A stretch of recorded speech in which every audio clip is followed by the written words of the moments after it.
Welcome back to the Lemon Factor. I'm Chad, and today we're going to talk about sway bars for your ND Mazda MX-5 Miata.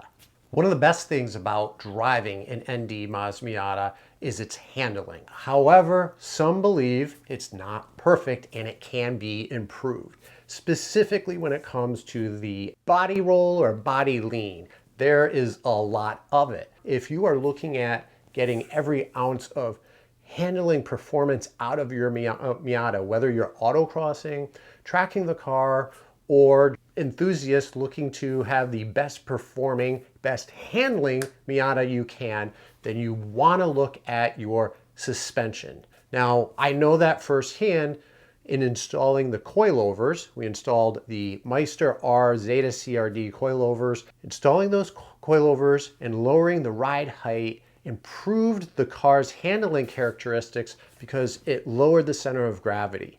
It stiffened up the suspension. When I go around corners, I don't have that much body lean anymore. I would say that the coilovers eliminated probably a good 70-75% of the body lean. And you know what? For some of you, I would recommend trying that first because coilovers do add a lot of benefit, not just in improving the body lean and the body roll. If you're looking for every ounce of performance, you'll probably also want to take a look at replacing or upgrading your sway bars.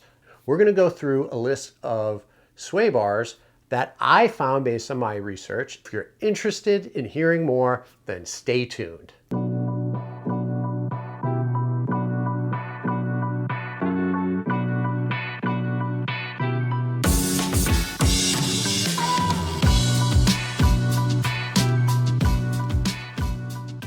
When you upgrade your sway bars, you will be changing the dynamics of your car. If you're someone who would like to dial in a little bit more understeer, you can do that effectively with sway bars. If you're looking to dial in some oversteer, maybe you're a drifter or someone who just prefers the oversteer, you can do that with sway bars. First thing I would probably look at is the diameter of the bar. In the stock OEM ND Miata sway bar, the front sway bar is 23 millimeters in diameter. It is tubular or hollow, so it is not a solid metal bar. And we are trying to get a bar that is torsionally, structurally more rigid than the existing bar. So it would be great if each bar was made either hollow or tubular, the same inner wall thickness, but that's not the case. And then there's some bars out there that are solid with different thicknesses. And of course, they're also made out of different materials.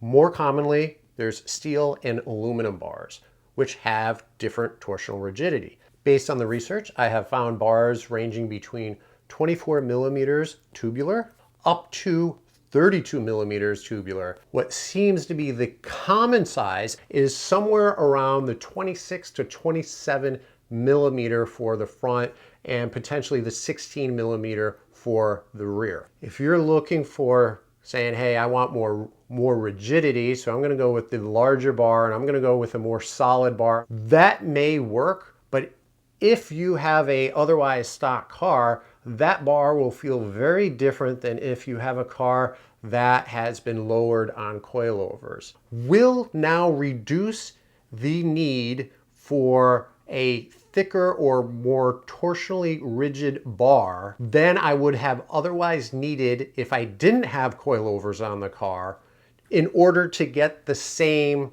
performance from the sway bar.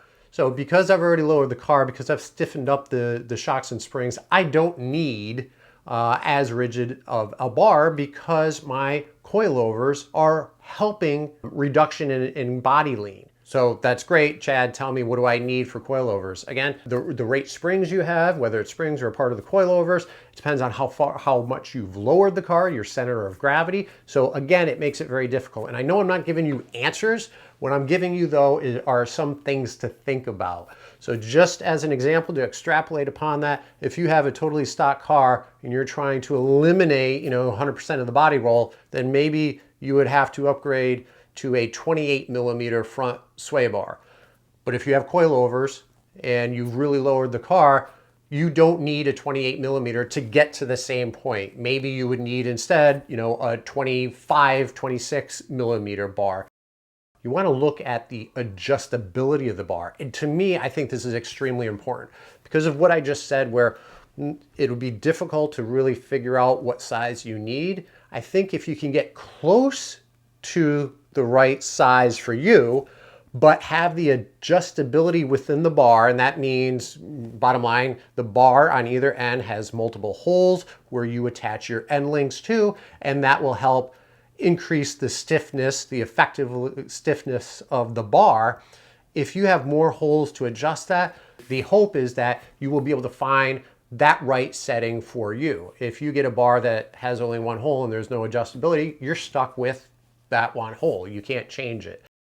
Taking a look at the brackets, how it's mounted to the car itself. Again, this is a situation where not all manufacturers have the same mounting bracket. So some manufacturers will have you reuse the metal bracket, the OEM metal bracket, but yet they'll give you an upgraded bushing. So it's usually polyurethane bushing that goes over the bar, and then the bracket goes over the bushing and attaches it to the frame. So bushings can come in different sizes, just physical sizing, and then different density. And that combination alone will change effectively how stiff your bar feels. If I'm upgrading my bar, I would be expecting to upgrade the bushing as well as upgrading the bracket. And I say that because some of these do not offer upgraded brackets. They ask you to reuse the OEM bracket. Another design aspect in your sway bar is either locking collars or little pieces you put on the ends to lock the sway bar in place so they don't actually shift back and forth horizontally.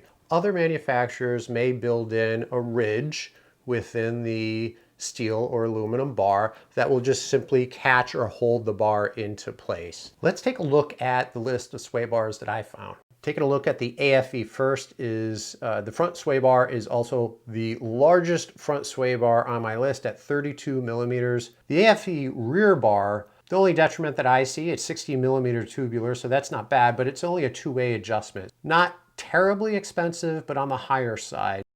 Next is Cork Sport. Has nice adjustability with 3 positions on both the front and the rear, and the size of the bars themselves are not bad. So I do think there are other bars that are just as good, but cost less. The Cusco bar is rather small for the front at 24 millimeters and only one-way adjustability. So it doesn't have the adjustability. It's not as large as I would like it to be, and then the price is even higher than some of the others. Eibach is very interesting. It had both the front and the rear bars are solid at 27 millimeters in the front and 16 millimeters in the rear. It's a great price. I found it for $150 for the front bar and $128 for the rear bar. Only offers 2 positions for the adjustability, but otherwise definitely something that I have been considering.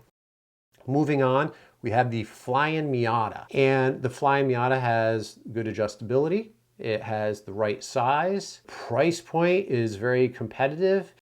The Goodwin Racing Roadster Sport. So this only comes in a front and rear package. Adjustability is great. I think the diameter of the bar is nice. It is at a very competitive price at $249 for the front and rears. I like the locking collars that are offered.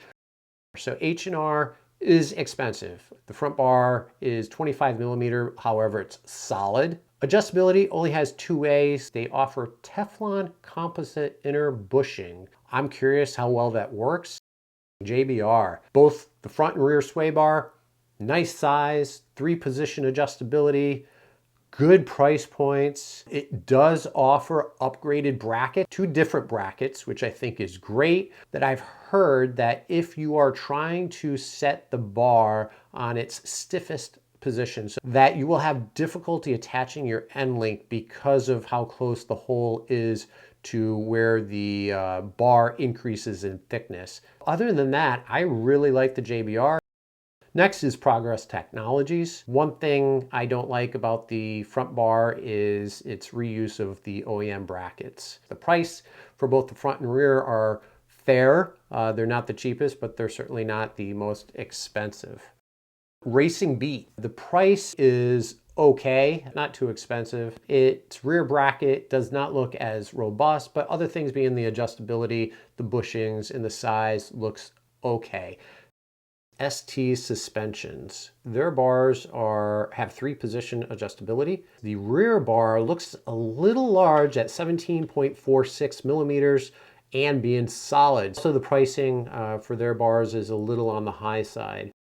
Next is Super Pro. Super Pro has a 24 millimeter solid front bar and a 16 millimeter solid rear bar. Price point is on the higher side. They do ask you to reuse your OEM brackets.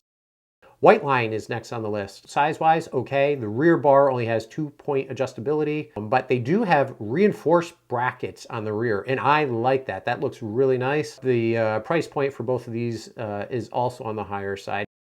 So the last on the list, Carcepts sway bars in its own category. So these bars are definitely for your heavy autocrosser, heavy track use. Someone who's really looking to have the most flexibility in its adjustability. Both the front and rear Carcepts bar has 5-position adjustability and then a combination of those different positions. They're definitely expensive. From Carcepts, that these bars are for racing. They will eventually make noise. So they're not intended to be for street use. Now, of course, that doesn't mean you can't use them for street use. With that said, I think it's a great bar. Its installation is much easier for the front sway bar than some of the others. These have a very good reputation and one that you should seriously consider if you are a serious autocrosser or track driver.